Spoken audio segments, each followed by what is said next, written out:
नमस्ते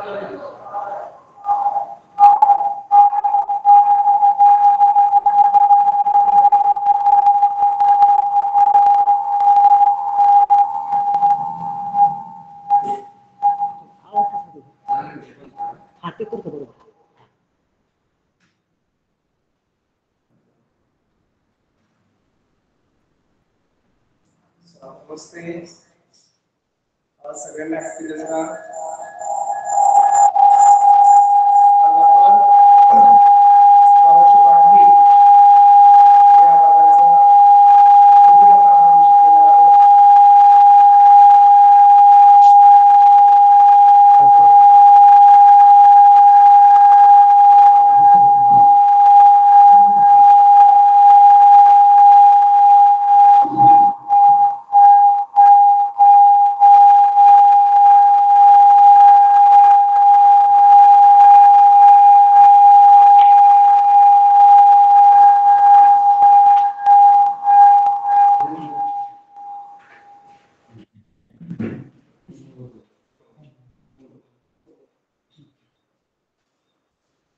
hello, आवाज येतो सगळ्यांना?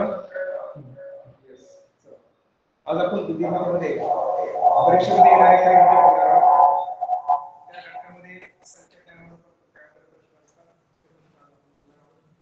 त्याच्यामध्ये संख्या ज्ञानामध्ये तुम्हाला संख्याच्या प्रकार सगळे पाठ असणे गरजेचे आहे. त्याच्यामध्ये समसंख्या, विषम संख्या, मूळ संख्या, त्यानंतर त्रिकोणी संख्या, वर्ग संख्या, धन संख्या, ही संख्यामध्ये तुम्हाला माहिती असणे गरजेचे आहे.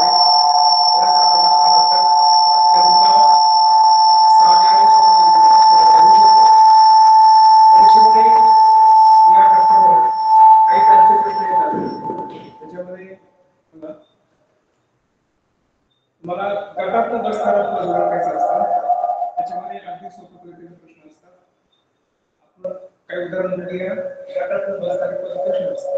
बघा, याच्यामध्ये मला 4 ऑप्शन असतात. 4 पैकी एक ऑप्शन गटात बसणारा असतात ते शोधायचं असतं. त्याच्यामध्ये 324, 2 नंबर, 576, त्यानंतर 729 आणि चौथा पर्याय आहे 801. आता याच्यामध्ये तुम्हाला संख्या शोधायच्या, संख्याबद्दल माहिती असायला पाहिजे. त्यामध्ये 324, 576, 729 आणि 801 यापैकी तुम्हाला संख्या प्रकार कोणता आहे हे ओळखायचं आहे. आता याच्यामध्ये 324, 576 आणि 729 या वर्ग संख्या आहेत. मग याच्यामध्ये 801 वर्ग संख्या द्यायची आपल्याला. ऑप्शन नंबर 4 दिलं तर बरोबर असेल, कारण हे गटातून बसतात तर जातात. बाकी सगळे काय आहेत, वर्ग संख्या आहेत. त्यामुळे ऑप्शन नंबर 4 आपले त्याचं उत्तर असेल. बघा पुढे आपण बघूया. त्याच्यामध्ये गटातून बसणाऱ्या पदामध्ये अजून काही संबंधित प्रश्न असतात जे की परीक्षेमध्ये खूपच येतात. त्या टाईपचे आपण बघूया. पहिला आहे 1324, 2 नंबर, 5459, 3 नंबर, 6427 आणि 5 नंबर. चौथा ऑप्शन आहे 4128, 4128. आता तुम्हाला याच्यामध्ये संख्यांचे संबंध बघायचे, फरकाचे संबंध बघायचे. एक पर्याय आपल्याला बरेच वेळेस काय असतं की संख्या मोठ्या असतात ते आपल्याला समजत नाही. अशा प्रकारच्या प्रश्नामध्ये आपल्याला संख्येतील अंकांची बेरीज बघायची किंवा संख्येतील अंकाच्या गुणाकार बघायचा, त्याची तोड बघायची किंवा या संख्येतील अंकाचा फरक पण आपण बघू शकतो. त्यानुसार आपल्याला प्रश्न लवकर सोडवायचा. बघा, आता याच्यामध्ये काय आहे की शेवटच्या 2 अंकांच्या गुणाकार करून 832 इथे 5 इथे 6 आणि इथे 8. आता याच्यामध्ये काय करायचं सांगितलं, शेवटच्या 2 अंकांचा गुणाकार बरोबर 2 संख्या, शेवटच्या अंकाचा गुणाकार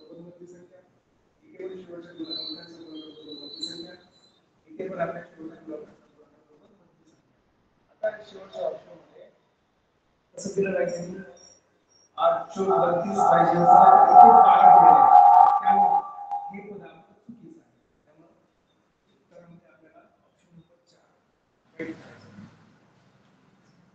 या टाइपचे तुम्हाला प्रश्न संख्या द्यावा लागेल किंवा गटांमध्ये एखाद्या पदावर काही प्रश्न याच्यामध्ये येऊ शकतात त्यानुसार तुम्हाला अभ्यास करायचा आता बघा एक सोपा थोडंसं अवघड वाटणारा प्रश्न सगळ्यांमध्ये त्या आपण बघूया याच्यामध्ये फ्रॅक्शन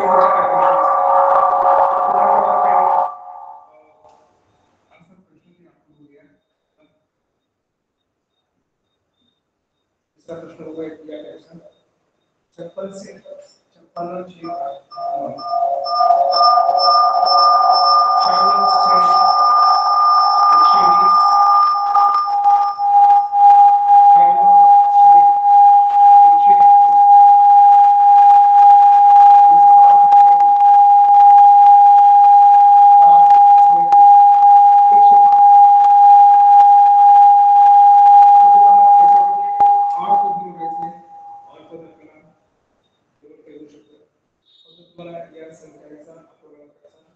निरीक्षण करू थोडंसं उत्तर करायचं आता बघा याच्यामध्ये नेहमी अंशाचा विचार करायचा किंवा छेदाचा विचार करायचा किंवा ते जर नाही संक्षिप्त करून काही संख्या पाहू शकतो त्यामध्ये संक्षिप्त करताना आपल्याला या दोन्ही संख्या एका संख्येने भागायला पाहिजे या गोष्टीला भाग द्यायचा असतो इथे 2 4 या भाग आहे 16 इथे पण 2 जण असेल 108 1 आता लक्षात घ्या त्याच्यामध्ये अजून संख्या होऊ शकतो इथं 745 आणि 7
अजून बघू आपण याच्यामध्ये संख्याचा सहसंबंध असतो या टाइपचे तुम्हाला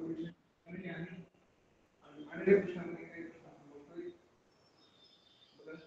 याच्यामध्ये सहसंबंध म्हणजे काय असतो एका संख्येची दुसऱ्या संख्येबरोबर असलेला संबंध आपल्याला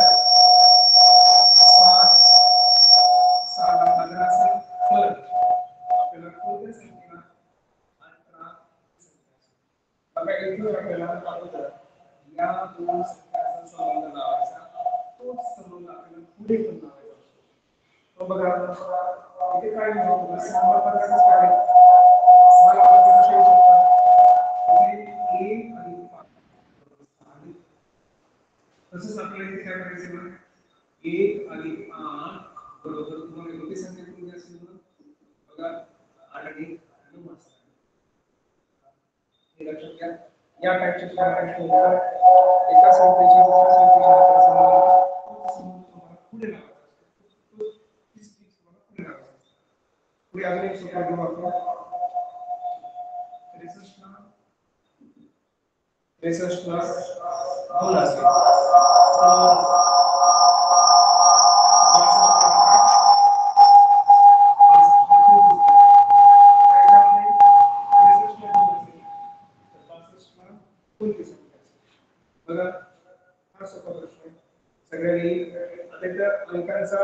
भागाकार आपण करू शकतो तसं 3 1 3 3 2 6 म्हणजे 6 ला आपण 3 ने भागल्यास उत्तर पूर्ण येईल. पहिल्या संख्येतील अंकाचा दुसरी संख्या आहे तसं आपण इथे करायचं 6 भागिले 2 एक व्यतिरिक्त आपला ऑप्शन मध्ये असणार 3. लक्षात घ्या संख्येची सहज समज आपल्याला परीक्षेमध्ये घ्यायला हवी त्यासाठी या टाइपला अभ्यास करायचा. अजून एक सोपा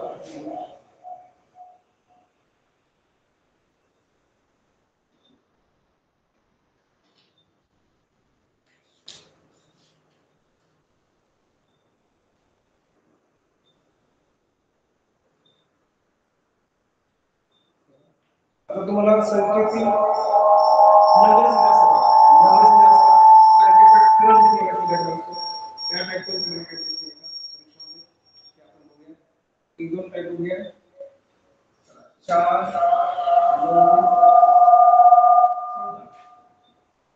क्वेश्चन मार्क असेल आणि क्लिअर असेल आपल्याला काय करायचं आहे इथे चौकोनी म्हणून कोणती संख्या येईल हे शोधायचं यासाठी आपल्याला संख्येचा क्रम लक्षात घेणं गरजेचं आहे. आता बघा 4 आणि 9 मध्ये 5 चा फरक आहे 9 आणि 14 मध्ये 5 चा फरक आहे निश्चितच इथे पण 5 चा फरक असायला पाहिजे तो बसतो का आपण बघायचं चला इथे 5 चा फरक 19 19 19 मध्ये 5 चा फरक काय आहे ते बघूया आपण 19 आणि 19 मध्ये 5 चा फरक ऑप्शन नंबर आपला 19 असणार आहे एक लक्षात ठेवायचं हा क्रम तुम्हाला सरळ असू शकतो किंवा संख्येतील पट असू शकते किंवा संख्येतील प्रकारचा फरक असू शकतो त्या पद्धतीने आपण अभ्यास करायचा आहे. पुढे अजून एक छोटा प्रश्न घेऊ आपण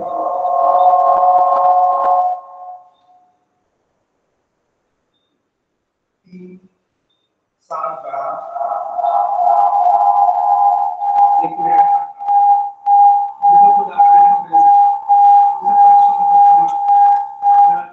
या संख्येचा क्रम आहे काय आहे ते आपल्याला शोधायचं आता याच्यामध्ये बघा 3 आणि 7 तर कोणी काही परत 7 आणि 12 मध्ये 12 आणि 18 7 18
मी आपण सांकेतिक भाषेवर या घटकावर तुम्हाला एक दोन प्रश्न सोडवले असतात.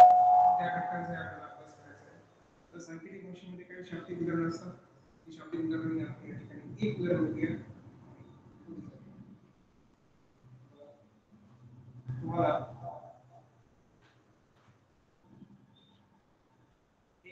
चौकट दिलेली असेल, त्या चौकटीमध्ये चिन्ह किंवा अक्षरे याचा संबंध दिलेला असतो. त्याच्यानुसार तुम्हाला काही काही उदाहरणं असतात, काही प्रश्नांची उत्तरं शोधायची. बघा याच्यामध्ये अक्षरे त्यानंतर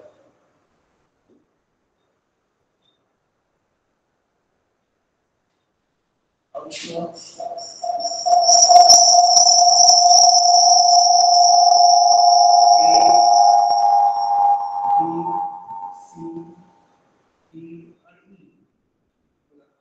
या टाइप तुम्हाला प्रश्न असतो. संकेत दिलेला असतं आणि त्या संकेतानुसार तुम्हाला प्रश्नामध्ये या संकेताचा वापर करून उत्तर करायचं. मग याच्यामध्ये ए म्हणजे बी म्हणजे 2, सी म्हणजे 3, डी म्हणजे 4, डी म्हणजे 5. हा संकेत दिलेला आहे. या संकेताचा वापर करून प्रश्न करायचा. या मुलीचा या मुली थोडासा बघा ई भागिले सी गुणिले डी अधिक ए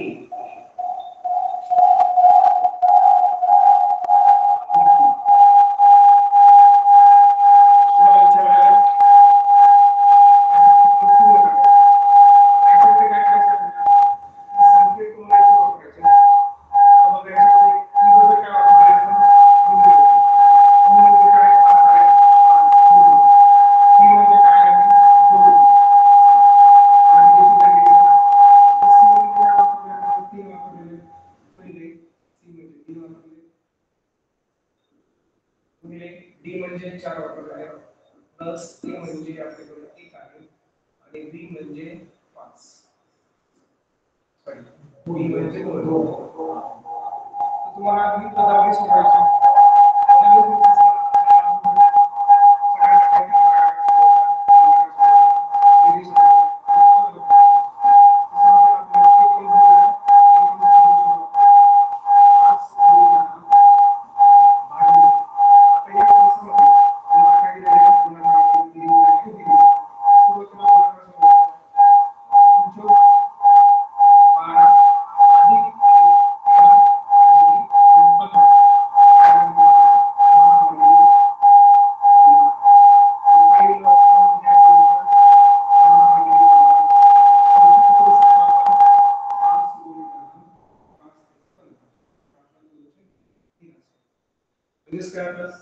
दोन ला काय आपल्याकडे 2 ला बी आहे आणि ऑप्शन 3 ला काय असेल 3 ला सी असेल. मला ऑप्शन मध्ये कधी कधी प्रश्न उत्तरामध्ये ही पण असेल ऑप्शन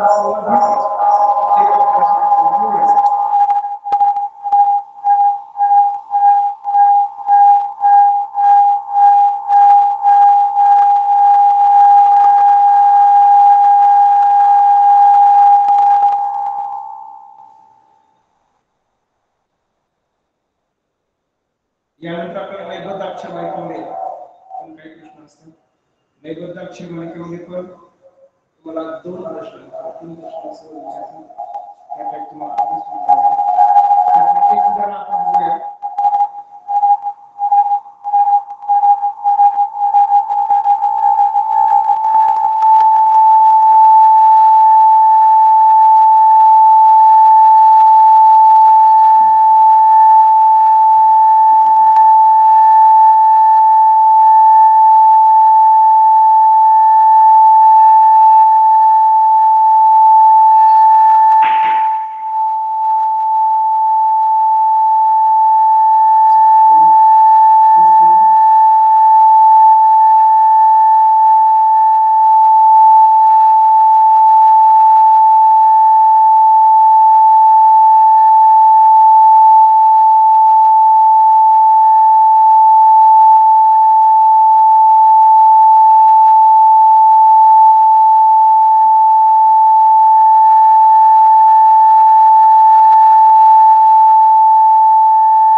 जे असते कारण बघा हा क्रमांक कसा वाटला तीन आहे ई तीन वेळेस आलेले एफ पण तीन वेळेस आलेले त्याच्यामध्ये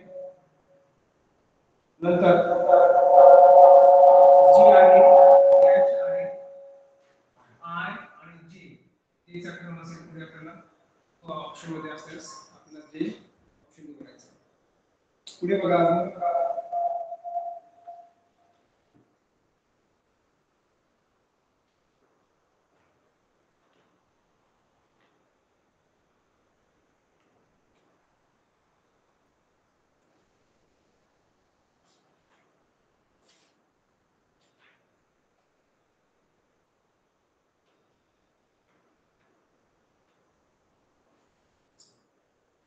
त्यानंतर आपल्याला बघायचं आहे वयमध्ये काय परीक्षेमध्ये अनेक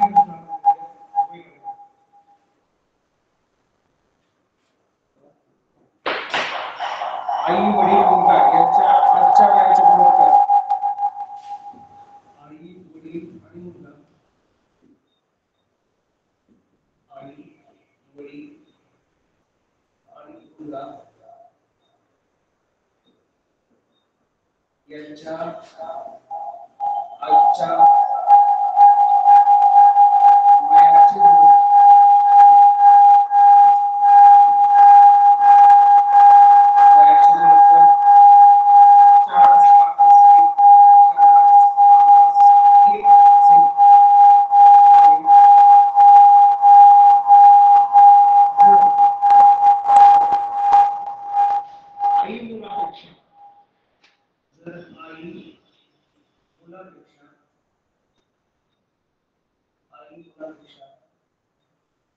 एकवीस वर्षांनी मोठी असेल 21 वर्षांनी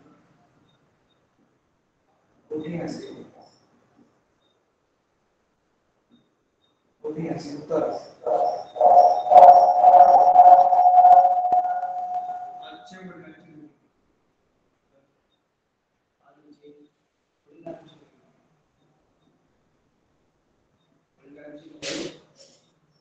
वाचून घ्या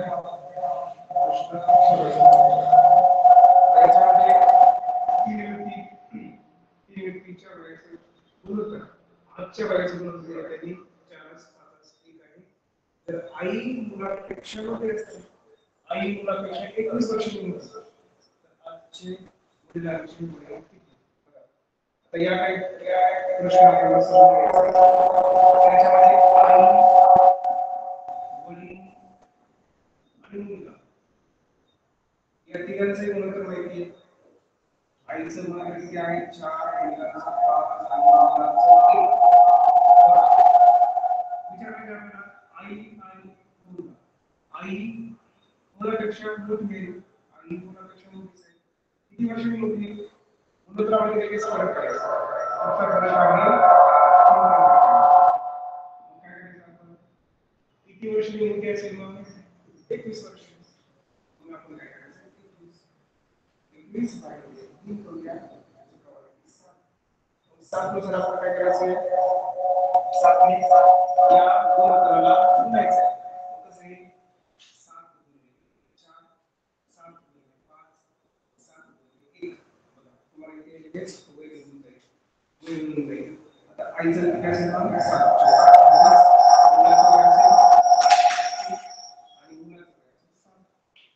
विचारले आपल्याला वडिलांचं किती असेल मग आजचं 35 वर्ष प्रश्न घ्या लिहून घ्या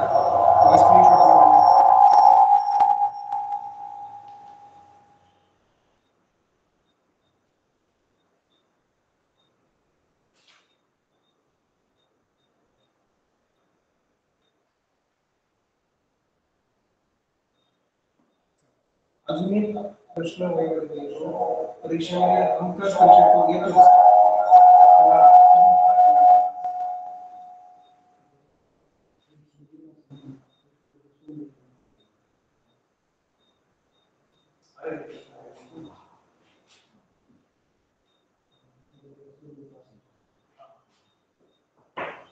परीक्षेमध्ये काय आलेले प्रश्न असतात समोर प्रश्न आहेत आलेले प्रश्न त्यामध्ये एक घेऊ आपण वसंत आणि शरद. वसंत व शरद, वसंत व शरद यांच्या आजच्या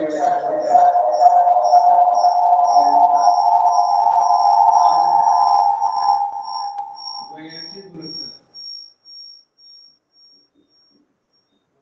वयाचे गुणोत्तर आहे 4 असतील.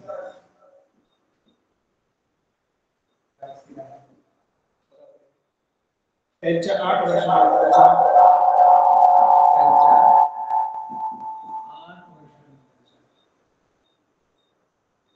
8 वर्षांच्या वयाचे गुणोत्तर, वयाचे गुणोत्तर 8 वर्षांच्या वयाचे गुणोत्तर 6.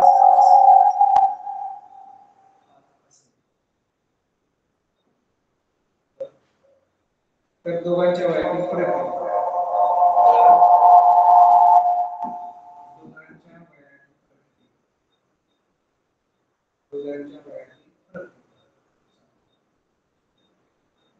प्रश्न वाचा. प्रश्न हा या प्रश्न सोडत असताना आपल्याला समजून घ्यायचं आहे. आता इथे दोन व्यक्ती आहेत, वसंत आणि शरद. यांच्या आजच्या वयाच्या आजच्या वयाचे गुणोत्तर वसंत आणि विद्यार्थी 4 असतात. त्यामध्ये 8 वर्षानंतर, 8 वर्षानंतर पुढचं वर्षानंतर काय असेल प्लस करायचं असतं. मग काय करायचं? 8 वर्षांना 4x अधिक 8 3x अधिक 14. 8 वर्षानंतर त्यांच्या वयाचे गुणोत्तर आहे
16 वर्ष आणि शरद आहे 12 वर्ष.